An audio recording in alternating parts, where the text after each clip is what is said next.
বিকাশ ত্রিপুরার স্বাস্থ্য ব্যবস্থায় দিন দিন অধঃপতন ঘটছে। একটা জেলা হাসপাতালে গিয়ে পাওয়া যায় না চিকিৎসকের দেখা। সাত সকালে 3.5 ঘন্টা অপেক্ষা করে এক গৃহবধূর চিকিৎসা হয়নি। শেষ পর্যন্ত গৃহবধূকে নিয়ে আগরতলামুখী হতে বাধ্য হলেন তার স্বামী। ঘটনার বিবরণে জানা যায়, হাসি বেগম নামে উদয়পুর নেতাজিনগর এলাকার এক গৃহবধূর পা আঘাতপ্রাপ্ত হয়। সঙ্গে সঙ্গে বাড়ির লোকজনরা গোমতী জেলা হাসপাতালে নিয়ে আসলে কর্তব্যরত চিকিৎসক সময় মতো না আসায় বাধ্য হয়ে হাসি বেগমের স্বামী সোহাগ মিয়া নিজের থেকে আগরতলায় নিয়ে আসে। গৃহবধূর স্বামীর অভিযোগ, মঙ্গলবার সকাল 9:30 নাগাদ স্ত্রীকে নিয়ে হাসপাতালে এসেছিলেন।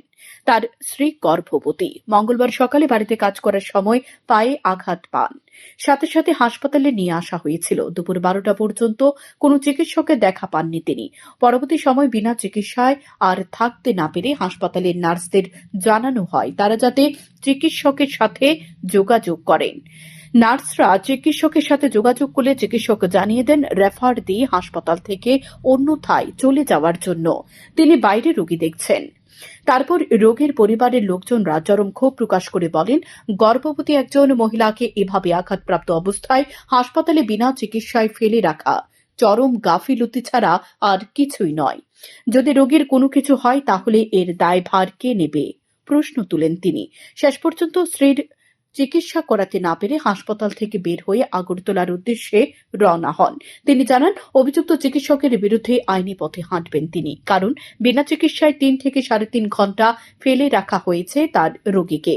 এটা চরম অমানবিক। শুধু তাই নয়, প্রথম নার্সেরা বলেছিলেন কর্তব্যরত চিকিৎসক নাকি হাসপাতালের মধ্যে অন্যান্য ওয়ার্ডে রাউন্ড ডিউটিতে রয়েছে। পরবর্তী সময় জানান, তিনি বাইরে রোগী দেখছেন। আমার ওয়ার্ডে আজকে বাড়িতে একটা আইটেম আছে, অ্যাক্সিডেন্ট হয়েছে, পাও ব্যথা হয়েছে। এখন মানে এটা আর কি প্রেগনেন্ট অবস্থা আছে, মানে এক্সরে তো হইতো না, ডাক্তার এক্সরে দিনাঞ্চল বলতেছিল এক্সরে হইতো না। তারপরে বলছিল যে স্পেশালিস্ট হারের যে স্পেশালিস্ট ওইখানে যায় অ্যাডমিশন হওয়া লাগে।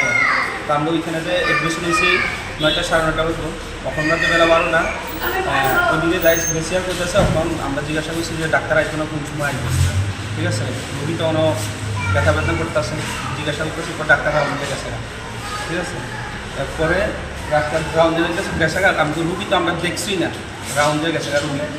এরপরে যারা নার্স আসলো তারা কাছে যায় বলছি স্যারের ফোন করতো, ফোন করে জিজ্ঞাসা করতো যে ডাক্তার কোন সময় আসবে, রুগী দেখা হবে। তো ওই নার্সে ফোন করছে, ফোন করানোর পরে কইতেছে যে বিকালের আগে আইতাম, তোমার সন্ধ্যার আগে ডাক্তার কইতেছে যে তোমরা রেফার নিয়ে যাবো।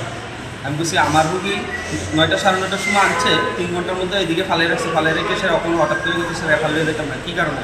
আমার তো না হইতাম হইলে তো আগেই করে দিত যে আমি রেফার লিয়ে যেতাম না, ঠিক আছে না, আমি অন্য একটা ব্যবস্থা করতাম। এখন হঠাৎ করে আমার কইতেছে যে রুগী রেফার করে নিতে হবে না, ঠিক আছে। এরপরে আমি কইতেছি যে আমি আইনের আওতায় যাবো, যে কোনো একটা কিছু করবো, আমার রুগী এতক্ষণ ফালিয়ে রাখছে, ঠিক আছে। তারপরে কইতেছে যে স্যারে বাইরে রুগী দেখতেছে, 2-3জন আছে রুগী, আধা ঘন্টার মধ্যে আইতেছে। এখন হয়ে গেছে আধা ঘন্টা, না আইসে না। তো আমি এখন আমার ওয়াইফে লিয়ে যাইতেছি কোন হাসপাতাল এটা ডিস্ট্রিক্ট হসপিটাল।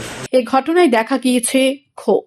এই দিনের ঘটনা আবারও প্রমাণ করে রাজ্যের জেলা হাসপাতাল এবং মহকুমা হাসপাতালগুলির মধ্যে কি চলছে। শ্যামবন টিভি।